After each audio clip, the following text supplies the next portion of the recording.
Welcome to I dream. నేను Udayasri. Present మనతో ఉన్నారు అడ్వకేట్ నాగేశ్వరరావు పూజారి గారు. మాట్లాడదాం. Hello sir. Sir, wife and husband మధ్యలో అంటే డిస్టర్బెన్సెస్ నడుస్తూ ఉన్నప్పుడు, ఒకవేళ తను విడిపోవాలి అని అనుకున్నప్పుడు మెయింటెనెన్స్ కేసు వేస్తే భర్త సంపాదనలో భార్యకి 50% వస్తుంది అని అంటారు కదా, అది నిజమేనా? మెయింటెనెన్స్ అనేది ఎప్పుడు కూడా ఏంటంటే సరైన అవగాహన లేకుండా చాలామంది మాట్లాడుతుంటారు మెయింటెనెన్స్ మీద. ఓకే, అందరూ ఏమంటారు అంటే ఏంటంటే మెయింటెనెన్స్ అనేది భర్త సంపాదనలో 50% లాక్కుంటా, ఓకే నాకు ఖచ్చితంగా 50% వస్తుందేనో లేకపోతే 30% వస్తుందనో ఇట్లా మాట్లాడుతుంటారు అందరు. ఓకే, సో మెయింటెనెన్స్ అనేది ఎప్పుడు కూడా పర్సంటేజ్ వైజ్ ఉండదు. మెయింటెనెన్స్ అనేది పర్సంటేజ్ వైజ్ ఉండదు. మెయింటెనెన్స్ అనేది ఎప్పుడు కూడా ఎట్లుంటుంది అంటే ఏంటంటే యాక్చువల్ ఎక్స్పెన్సెస్ లేదా లైఫ్ స్టైల్ మీద ఆధారపడి ఉంటుంది. ఓకే, వాళ్ళ లివింగ్ స్టాండర్డ్ మీద కానీ లేదా యాక్చువల్ ఎక్స్పెన్సెస్ కానీ ఉంటుంది. ఇప్పుడు జనరల్ లాజిక్ ఏంటి అంటే, ఇప్పుడు ఒక అమ్మాయి ఉంది అనుకుందాం. ఇప్పుడు ఒక పల్లెటూరులో నివసిస్తున్న అమ్మాయికి హైదరాబాద్లో ఉన్న అబ్బాయి పెళ్లి చేసుకున్నాడు. ఏదో గొడవ అయింది, మళ్ళీ అమ్మాయి పల్లెటూరులో ఉంటుంది. ఆ పల్లెటూరులో ఉండే వ్యక్తికి ఎంత ఖర్చు అవుతుంది అనే దాని మీదనే మెయింటెనెన్స్ పాస్ చేస్తారు. ఓకే, ఆ లైఫ్ స్టైల్ ఏముంది, ఎంత ఖర్చు అవుతుంది. ఇప్పుడు హైదరాబాద్లో ఉన్న అమ్మాయికి ఒక తిరుగా, సెకండ్ వరంగల్ ఉన్న అమ్మాయికి ఇంకో తిరుగా, అంతకంటే పల్లెటూరులో ఉన్న అమ్మాయికి ఒక తిరుగా మెయింటెనెన్స్ పాస్ అవుతుంది. అంటే లివింగ్ స్టాండర్డ్స్ బట్టి మారుతుంటుంది కదా. మారినప్పుడు నువ్వు ఇప్పుడు ఒక మెయింటెనెన్స్ అనేది భర్త దగ్గర నుంచి నువ్వు బతకడానికి తీసుకునేదో ఎంత కావాలో అంత మెయింటెనెన్స్ అది పాస్ చేస్తారు. ఓకే, అందుకని ఏం చేస్తారంటే ఏంటంటే మన భారతదేశంలో మెయింటెనెన్స్ ఇప్పుడున్న పరిస్థితుల్లో పాస్ చేయాలి అంటే ఇద్దరు అసెట్స్ అండ్ లయబిలిటీస్ అనేది ఇద్దరు కోర్టుకు సబ్మిట్ చేయాలి. అసెట్స్ అండ్ లయబిలిటీస్ అంటే వాళ్ళ పేరు మీద ఉన్న ఆస్తు ఇద్దరు అమ్మాయి అబ్బాయి ఉన్నా లేకపోయినా వాళ్ళు డిక్లరేషన్ ఇవ్వాలి.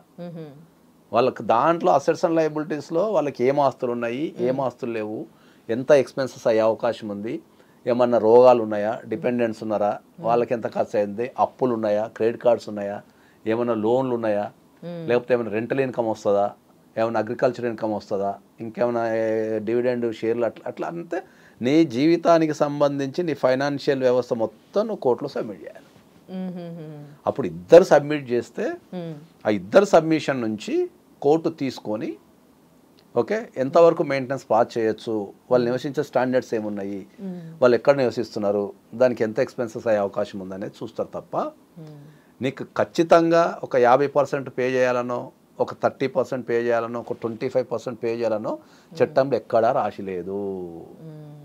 ఒకవేళ గనక ఎక్కడన్నా చట్టంలో రాసి ఉంటే ఇంకా ఈ అసెట్స్ అండ్ లయబిలిటీస్ ఎందుకు, డైరెక్ట్ నీ జీతం ఎంతో చెప్పు, దాంట్లో 50% అంటే గొడవే లేదు కదా. ఈ వాదించడాలు, ఈ అసెట్స్ అండ్ లయబిలిటీస్ సబ్మిట్ చేయటాలు అనే ఎంత డిసైడ్ చేయటం అనేది ఉండదు కదా అంట. సో మనకి ఏంటంటే సమాజంలో ఏంటంటే సరైన అవగాహన లేకుండా, చట్టాల మీద అవగాహన లేకుండా ఏం చెప్తారంటే ఏంటంటే నీకు 50% గుంజుకుంటా, నాకు 30% వస్తుంది అని చెప్తాను. అది కాదు. ఎంతమంది పిల్లలు ఉన్నారు, మ్యారేజ్ ఎప్పుడైంది, తర్వాత వీళ్ళ లివింగ్ స్టాండర్డ్ ఎట్లుంటుంది అనేది మెయింటెనెన్స్ దాన్ని బేస్ చేసుకొని, వీళ్ళ సంపాదన కూడా బేస్ చేసుకొని, దాన్ని బేస్ చేసుకొని, వాళ్ళు ఉండే ప్లేస్ని బేస్ చేసుకొని ఇవన్నీ బ్యాలెన్స్ చేస్తూ మెయింటెనెన్స్ ఇస్తారు. అట్లా ఒక్కొక్క సందర్భంలో అబ్బాయికి ₹1,00,000 సంపాదిస్తూ 5,000 మెయింటెనెన్స్ పోయే రోజులు ఉంటాయి. ఒక్కొక్క సందర్భంలో అబ్బాయి ₹1,00,000 సంపాదిస్తే 20,000 మెయింటెనెన్స్ పోయే అవకాశం కూడా ఉంటుంది. అంటే మెయింటెనెన్స్ అంటే ఆయన సంపాదించే దాంట్లో వాళ్ళకి ఎంత కావాలో, వాళ్ళ మెయింటెనెన్స్కి ఎంత కావాలో అంతే ఇస్తారు. సో ప్రాపర్టీకి సంబంధించి, ప్రాపర్టీస్కి మనం ప్రతిసారి మాట్లాడుతూనే ఉన్నాం. ప్రాపర్టీస్కి వైఫ్కి రైట్ లేదు. పిల్లలకు కూడా రైట్ లేదు. ఎక్కడ ఉంటుంది రైట్? పిల్లల్ని సాదాల్సిన బాధ్యత తండ్రికే ఉంటుంది. వాళ్ళకి మంచి ఎడ్యుకేషన్, మంచి అప్ టు 18 years వరకు ఉంటుంది. 18 years వరకు ఖచ్చితంగా సాదాల్సిన బాధ్యత, వాళ్ళకి ఎడ్యుకేషన్ ఇవ్వాల్సిన బాధ్యత, వాళ్ళని 18 years వరకు తిండి, బట్ట, వాళ్ళకి కావాల్సిన ప్రతి ఒక్కటి 18 years వరకు ఇవ్వాల్సిన బాధ్యత తండ్రికే ఉంటుంది. ప్రాపర్టీ ఉండదు. ప్రాపర్టీలు ఇవ్వటం ఇవ్వకపోవటం అనేది వాళ్ళ ఇష్టం, అంతే. అంతే తప్ప ప్రాపర్టీలో రైట్స్ వేస్తా అంటే వర్కౌట్ కాదు దేశంలో. ఎవరైనా సెల్ఫ్ అక్వైర్డ్ ప్రాపర్టీలో రాదు బతుకున్నప్పుడు. అన్సెస్టర్ ప్రాపర్టీ అనేది అది ఎక్కడో ఇప్పుడు 1% రాయకుండా చనిపోతారు అన్సెస్టర్ ప్రాపర్టీ. మిగతా వాళ్ళందరూ ఎక్కడ బతుకున్నప్పుడే అవి డిస్ట్రిబ్యూషన్ అవుతూ ఉంటాయి జనరల్గా. ప్రాపర్టీ రైట్స్ అనేవి ఎప్పుడు వస్తాయంటే మనిషి బతుకున్నప్పుడు ప్రాపర్టీస్ రైట్స్ అనేది రావు. ఎవరి వ్యక్తి పేరు మీదనన్నా ప్రాపర్టీ ఉండి వాడు బతుకున్నప్పుడు ప్రాపర్టీ రైట్స్ ఎవరికి రావు. వాడు సడన్గా చనిపోతే ఆ ప్లేస్లో ఎవరెవరు రావాలా, పెళ్ళం వస్తుందా, తల్లి వస్తుందా, పిల్లలు వస్తారా, అక్కడున్న కుటుంబ పరిస్థితిని బట్టి దాన్ని బేస్ చేసుకుని అది చేస్తారు. ఇంకా లీగల్ అఫైర్స్ ఉన్న వాళ్ళకి సంబంధించి కూడా బతుకున్నప్పుడు వస్తుండొచ్చు మేబీ. పిల్లలకి అదే చెప్తున్నా, పిల్లలకి ఇర్రెస్పెక్టివ్ ఆఫ్ ద సిచ్యువేషన్ తండ్రికి మీద అన్ని రైట్స్ ఉంటాయి, చట్టపరంగా అన్ని రైట్స్ ఉంటాయి. ఏది మెయింటెనెన్స్ తీసుకునే రైట్ ఉంటుంది, చదివించుకునే రైట్ ఉంటుంది, ఆస్తి ఉంటే ఆస్తిలో కూడా రైట్ ఉంటుంది. ఇప్పుడు మీరు అన్నట్టు ఇల్లీగల్గా పుట్టిన వ్యక్తులు ఎవరు ఉన్నారు అనుకుందాం, సపోజ్ తండ్రి చనిపోయాడు అనుకుందాం, సపోజ్ ఆస్తి ఉండి పక్కన చనిపోయాడు, వీళ్ళకి కూడా వస్తాడు. సమానం సమానం.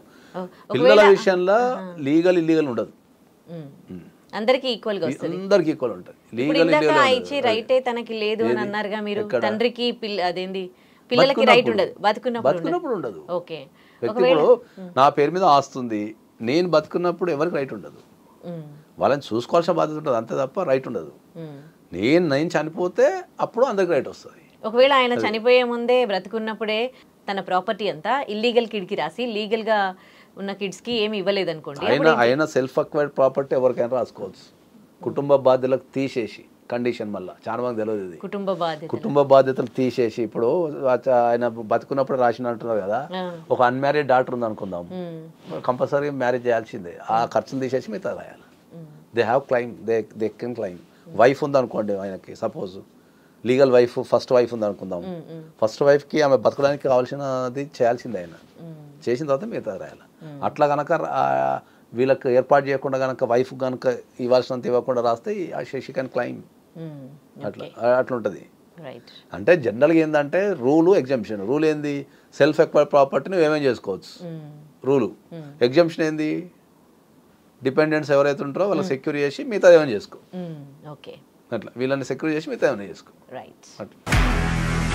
నిజంగా ప్రస్తుతం ఉన్నటువంటి సమాజం దేనికి ప్రయారిటీ ఇస్తుంది? ఆర్థిక సంబంధాల చుట్టూ మాత్రమే తిరుగుతుంది. మళ్ళీ ఎన్నికలంగానే చాలా విరక్తి కలుగుతాను. మంచి అనిపిస్తుంది కదా, లేడీస్ కూడా ఛాలెంజింగ్ జాబ్స్ చేసినప్పుడు చాలా బాగుంటది. ట్రాఫిక్ అసిస్టెంట్స్ గా నియమించిన ట్రాన్స్జెండర్స్ అందరితో సాల్యూట్ చేయించుకుంటున్నారు. ఫుడ్ డెలివరీ ఇవ్వటానికి వెళ్ళినటువంటి డెలివరీ బాయ్ అనిల్ పై కళ్ళ ముందు